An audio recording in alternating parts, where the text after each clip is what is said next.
Hello viewers, welcome to CEC lectures. Myself Dr. Preeti Jagwani. I am from Department of Computer Science, Aryabhatta College, University of Delhi. So as we are going through the series of Introduction to Programming in C++, today's topic is Object Oriented Programming concept. So you must have heard about the other language which is kind of, I can say, is a subset of C++, is C. So now when we consider C as a subset and C++ as a superset, a natural question arise in the mind that what actually is the difference between C and C++. So there are many, but the major difference between this C and C++ is about the programming paradigm on which they are working. C works on a different programming paradigm while C++ works on a different programming paradigm, and from here only the today's agenda, which is object oriented programming concepts, comes up. So let us see, first of all, let us see what is the difference between C and C++. So C as a language was developed in between 1969 to 1973 at AT&T Bell Labs USA, and the inventor was Dennis Ritchie, while C++ was invented in 1979 by Bjarne Stroustrup. C, as I have told you, is a subset of C++. Now on the contrary, C++ is a superset of C.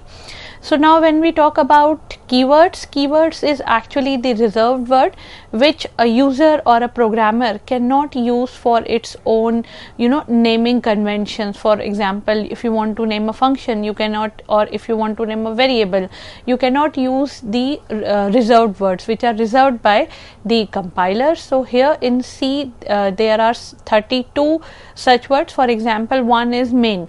So main is a keyword here. Then C++, if we talk about, so there are 64 keywords, almost double. Then coming to programming paradigm here is C follows procedural programming paradigm, while C++ follows both, which is procedural programming paradigm and object oriented programming paradigm too. I will be coming to the details of object oriented programming paradigm shortly. Coming to the other differences, if we talk about data and functions in C are separated because of it being a procedural programming language. In an object oriented programming language, there is no separation between data and functions. Instead, data and functions are together bundled up in a in a unit which is more commonly known as class. We will cover this too as well. Then C does not support information hiding, and data is hidden by the concept of encapsulation in order to ensure that data structures and operators are used as intended in C++. So C, we can say, is a function driven language, while C++ is an object driven language. Namespaces is not available in C, while in C++ namespaces are available, and in the previous lectures we have seen that these namespaces are used in order to avoid name collisions. Header file, the basic header file which is used in C programs is stdio.h, and by this time we have done so many programs in C++, so you are aware that header files used by C++, basic header file used by C++ is iostream.h. As far as memory location is concerned, which is dynamic memory location, the C language provides two functions, that are malloc and calloc, for dynamic memory allocation, and the operate function free for memory deallocation, while C++ provides new operator for memory allocation and delete operator for memory deallocation. Then exception handling is one concept which is not supported by C, but yes, supported by C++. If we want to use input output in C++, we use cin and cout, while in C you can see you can have scanf and printf, and as well as C structures don't have access modifiers. C++ structures we have access modifiers. So within this difference, we have talked about many things. One is data hiding, then another is class, then exception handling, and access modifiers is also one term which we are kind of have become familiar now, introduced to. Now these are the terms which we have heard. If you want to learn all these terms, the key here is all these terminologies comes from the object oriented programming paradigm. So now let us see what actually the object oriented programming paradigm is. So we can have many pair programming paradigms, like we can have procedural, we can have functional, we can have object oriented programming paradigm. Our C++ is based on object oriented programming technique. Now in object oriented programming technique, what happens is, this is something which revolves around the data, I can say, and the basic bottom line we can say here is, it allows programmers to think of software development or of any application in the terms of real world objects, or it allows programmers to think of software development as if they are working with real life entities. So in object oriented programming, we have objects, and within objects we have fields to store the knowledge, store the state, and store the data, and within that object we can have various methods to operate upon that data as well. Now let us see this. As I have told you that this is a programming paradigm. Object oriented programming paradigm is something which revolves around the data. It is more secure because class, or you can say object, here is in the form of a tight bundle in which data and the functions which are operating on that data are bundled up in a unit. So that's why it is more secure as compared to C or any procedural programming language. Now this follows bottom up approach, how we will cover shortly, and I have told you that this is based on the concepts of objects, and programs or applications are designed using the concept of objects that interact with the real world. Now see what is happening here. Let us cover the basic terminologies first, and then we will drill down into the details of object oriented programming. So coming to the basic terminologies here, till this point of lecture we have used many new terms, as I have told you, but the terms which I am using again and again are object and class. So now let us try to understand the concept of object and class, because your whole object oriented programming paradigm, whether it is whether you are talking about C++ or whether you are talking about Python or whether you are talking about any other language which is based on this programming paradigm, will use objects and classes. So class is basically something which is, you can say, a skeleton, a model, or a standard about the capability of what an object can do. Now what is object? I can say object is an instance of a class or working entity of a class. Now let us try to understand this with the help of an example. Let us consider the example of a class. Let's say cars. So cars is an class here.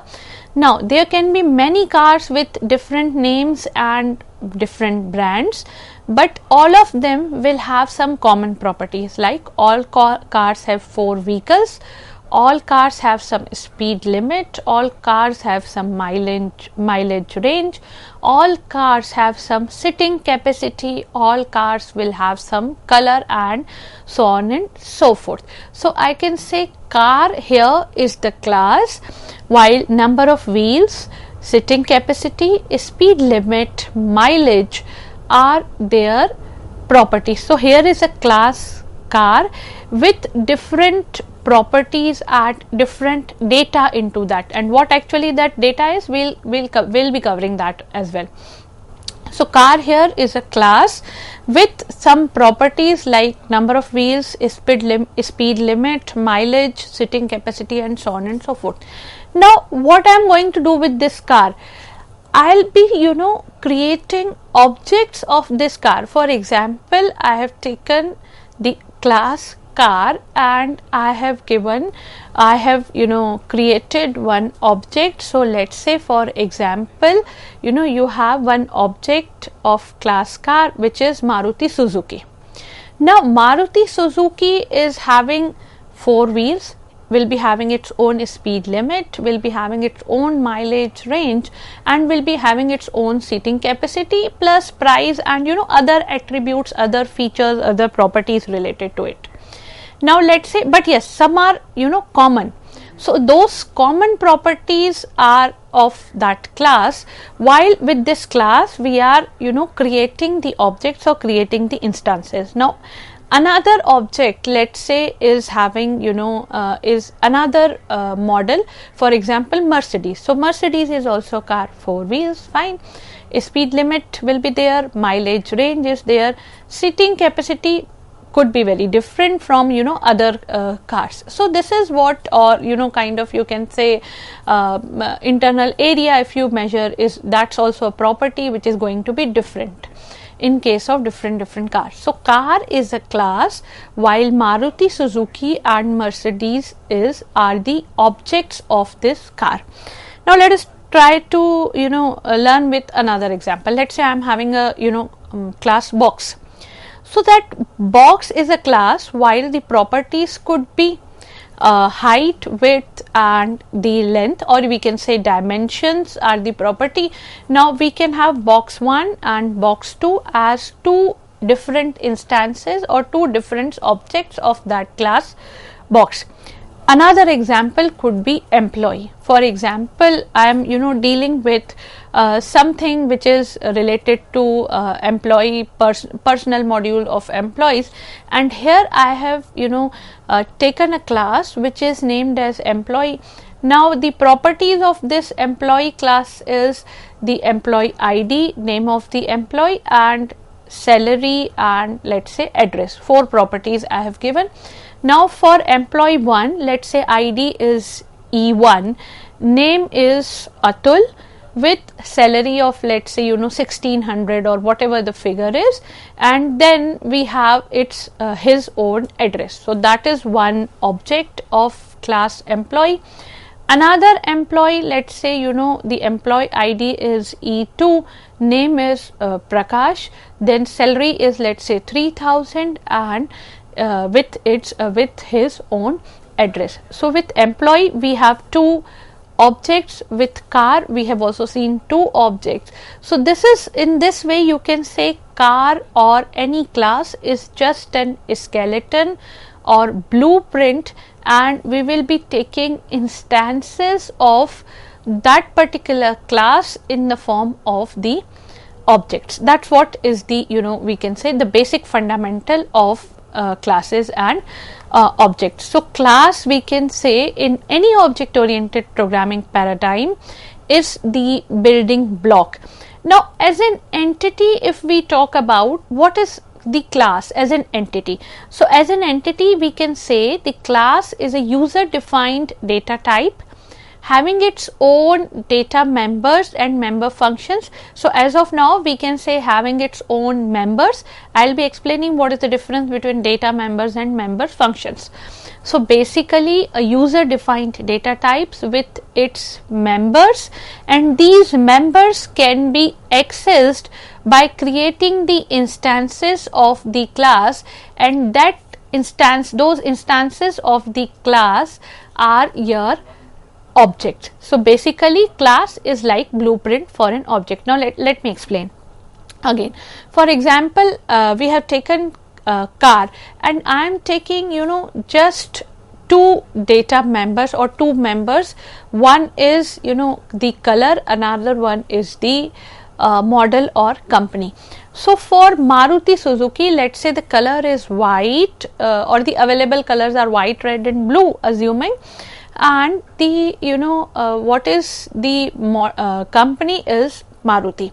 For the next car, which is, or for the next object of the class car, we have model as some Mercedes S10 or whatever, and in whichever colors it is available. So for example, red, green, blue, it is available in. So now here the members are the color and the model.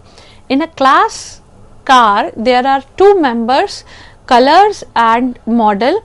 With this class, we have two objects. One is Maruti Suzuki with its own colors and with its own properties, I can say. Similarly, the thing Mercedes with its own model and with its own color. So basically here what I am trying to say here is, the class is having members which are we have seen colors and model, and other members can be there as well. So these members can be accessed and used by creating instances of that class. In order to use that color, we need to have either Maruti or Mercedes. In order to use that model, we need to have either the object Maruti or either the object we can say Mercedes. So that is what I am saying, that for using these members which are being held by the class, it is necessary to create these objects, and through objects we will be able to access the members. So basically a blueprint, and then we create instances, we create objects, and in order to access the members we will use those objects. Now coming to what are the members, I can say. So here, as I have told you, that members in the example of the cars, here the members were model and color. So basically members can be of two types, I can say. One is data member, another one is member function.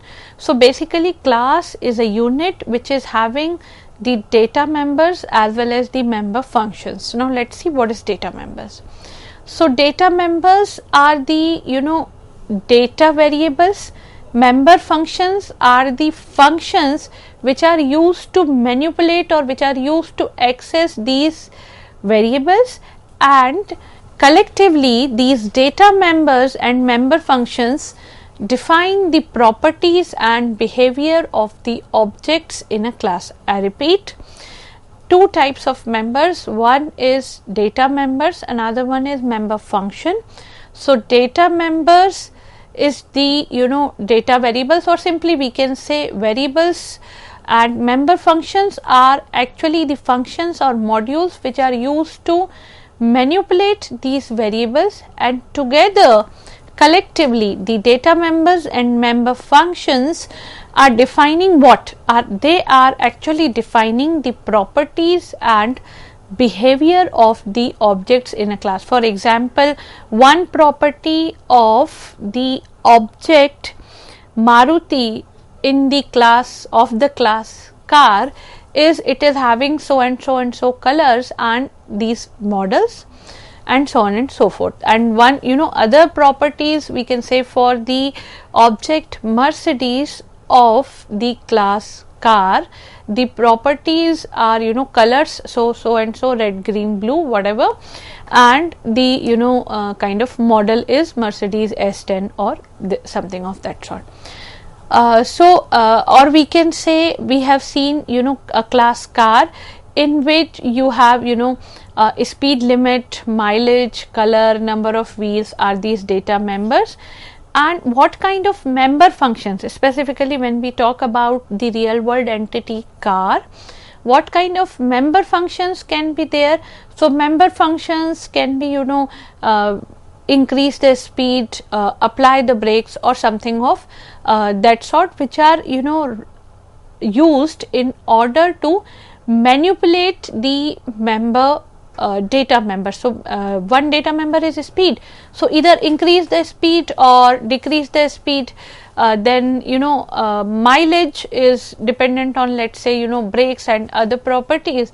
So in order to correlate or in order to access the speed limit and mileage, we have member functions like increase speed or decrease speed and so on and so forth.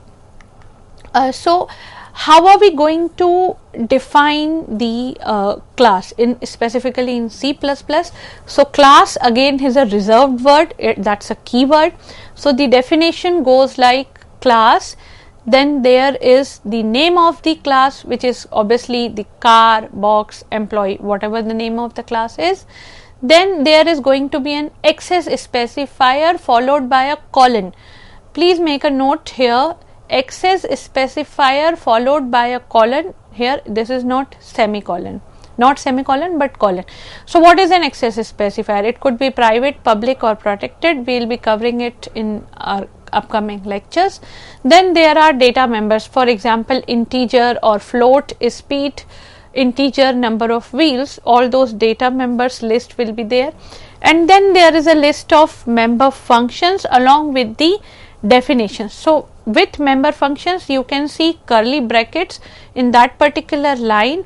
So member functions and the body of the member functions, and then you will end the class with a curly bracket followed by a semicolon. So class ends with a semicolon. So class, the keyword, box, curly brackets open, access specifiers, private, protected, public, whatever you want to have.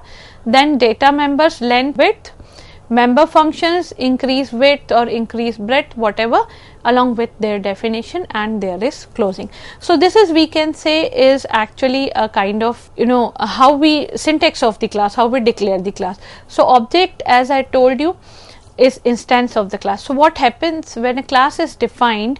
There is no memory allocation, but the memory is allocated only when the object is created. So when we create car Maruti Suzuki, so corresponding to that Maruti Suzuki memory location is allotted, memory is created. Till that point no memory was allocated to car. So object contains data in the form of attributes and code in the form of methods. So member functions are having code and data members are having the attributes of the class. Now in order to declare object, the idea is simple. We have declared class, box and opening and curly bracket and the method in between. Now here we can say the class name, which is box B1, box B2. So this is the idea to declare objects. When a class is defined, only specification for the object is defined, no memory or storage is allocated. To use the data and access functions defined in the class, we need to create objects by the syntax, which is class name followed by object name and semicolon. So in this lecture we have seen what is the difference between C and C++, and from there we actually jump down to object oriented programming concepts, and within this object oriented programming concepts, till this point we have just seen the basic terminology, what actually object is and what is the class, and what is the correlation between this object and class. So other concepts we will be covering in the upcoming lectures. Hope you have enjoyed the lecture. Thank you for a patient hearing.